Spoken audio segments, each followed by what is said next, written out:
everybody, it's Coach Brett, and I'm out here on the toll road on the south side of Tyler. Here comes a car behind me. Yeah.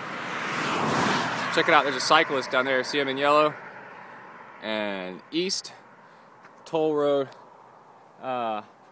number 49, and it looks like this. Look at this. This is awesome, guys. If you live anywhere in the Tyler area, you got to come to the south side of town and do this thing. It is 6 miles of super smooth pavement. I've been running and biking on this thing. It's great. There's hardly any cars. 50 cents if you're a car. Free if you're on foot or bike, man. And there's a gas station at I think it's called 2394, an Exxon station where you could park and then get on this thing pretty easily. And look, it's pine forest on either sides, man. Oh, it's so great. Look at that. Ooh. Okay, I want to talk today a little bit about endurance and how to do huge workouts day after day, back to back. And let me move off the side of the road over here. So,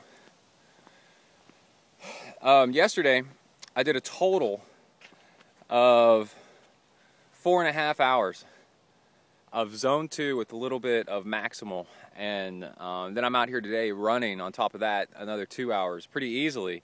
And so the question is how, and let me give you some more specific example. Yesterday I ran an hour and a half. I ran 11 miles almost, 10.7 miles, and it's hilly, and then so that's like an 8:30 pace. And then I went biking for 50 miles, and it was zone 2 the entire way except for 4 times. Twice I got chased by dogs. One of those times that I got chased by dogs was a complete maximal effort where I almost puked. I was going so hard I almost threw up my lungs. And I was lucky I got away from them because they were mean.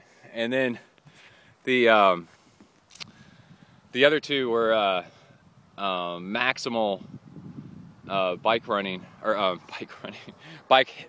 hills, where the second to the last hill of the bike ride, this is at 50 miles, I went all out, and then the last hill of the bike ride I went all out again just to make sure. And so that's what we're talking about, right? Super good, lots of work, really hard stuff. So yeah, we're still recording. Here comes another car. Hold on.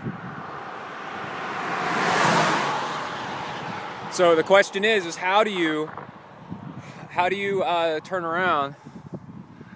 For a little bit of wind. How do you turn around the next day and go running 2 hours without any problems?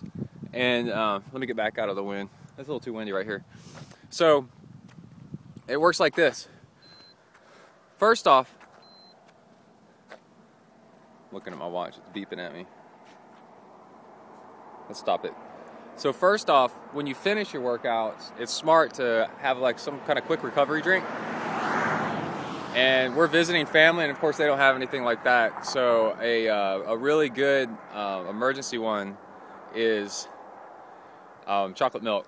And they didn't have chocolate milk, so I had a cookie, like some chocolate cookies, and a glass of milk and some cottage cheese. And what that is you get protein, which repairs the muscle, but that's not really enough. Muscles are made out of protein, so you eat protein, it repairs the muscle. It needs to be in liquid form, so that's why you're looking for like milk or something like that. And then on top of that, you need sugar, and sugar activates it into your bloodstream, and your blood takes it up faster. So you want that within like 15 minutes of finishing a workout, and then you're fine. That'll cut your cottage cheese is super high in protein, by the way, and not much sugar in it. It's nice.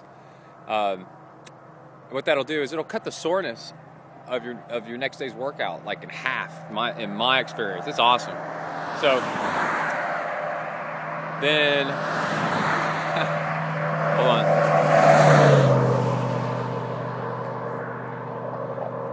In the South, we like to put mud tires on our pickup trucks, make them real loud.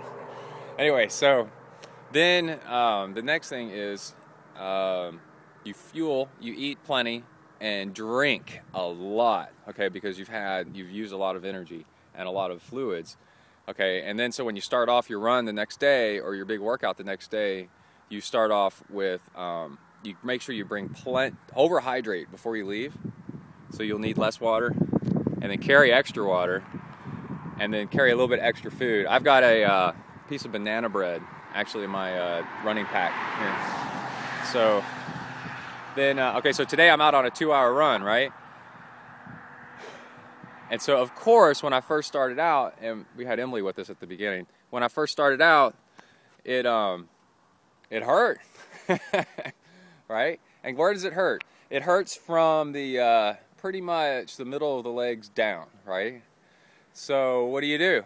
Well, one, you don't try to judge it too much. It's always going to hurt whenever you start off running, just at first, for the first few minutes. So you don't think about that too much. And then the other thing is, try to run from the waist up. Now, how do you do that? It's really easy.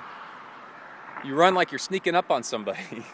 So you run real soft, just tapping along and not pushing real hard. Now notice, before you went running, it didn't hurt all that bad, right? Just walking around, right? It was the slamming action of banging into the ground while you took off running that hurt, right? Well, if you minimize that banging action, then the running won't hurt anywhere near as bad. So what you do is, like I said, you run real soft. You wear a heart rate monitor. I'm wearing one. I don't know if you can see it. It's underneath my shirt. And then you try to get your heart rate up into the right heart rate zone. Like, say today for me, it's zone 2. You get it up into, I'm trying to get up over 130 to 140 beats per minute, but without banging my feet into the ground. And basically, if you run with really good running form upright and run like you're sneaking up on somebody, then you'll get that heart rate up. High turnover, shorten your stride a little bit, not these long lunging strides, but shorten your stride, land flat-footed kind of, so you're not pushing off with your feet real hard, just kind of soft. So if this is your foot, not pushing like this, but just like this, like that, a little bit higher knees, and just running real soft, you can get going pretty fast that way. And then when you start going fast, it's when your heart rate gets up. It's a really cool skill to know how to do, so when you're doing like a really long run and you get tired and painful towards the end, you can shorten up your stroke like that, and I was about to say swim, and run real soft, and it's good. Okay, so I wanted to say one other thing that's totally awesome is I'm building coaching plans for sale. I've been spending the last 2 weeks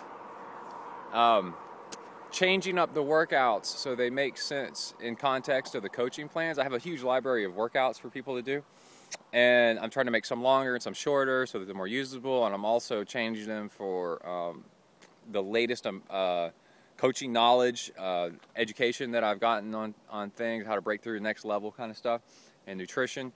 And I'm building several coaching plans. I'm going to have them for sale, and on this website, zentriathlon.com, and then you can buy them, and then you don't really have to have one-on-one personal coaching. You can buy them at a hugely discounted rate, and then just do the Zentri training method and really kick ass and learn how to train in zones and learn how to do just epic workouts and kick the crap out of your next race, man. So I got that. And on top of that, I talked to Rich Roll, and we're going to do one training plan for base training where he's going to put input on it. Hold on.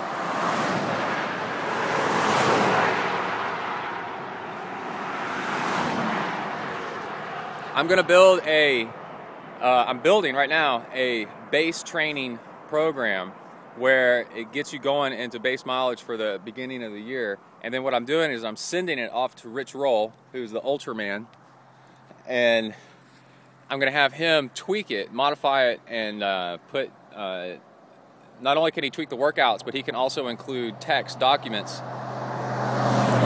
write-ups on advice. So the workout will say, you know, do this swim for this amount of time, and then it'll also come with things from Rich, like how to swim long distance in his experience. So remember, he used to swim for Stanford, and that's pretty badass. So, and you know, things from Rich about how to eat and how to, your mindset is huge. The more I train, the more I do triathlon, the more I realize it's actually all about mindset, 100%. Because before you ever do a workout, you've got to decide to do the workout. Whatever it does that makes you decide to do it, it's got to happen. So, all right.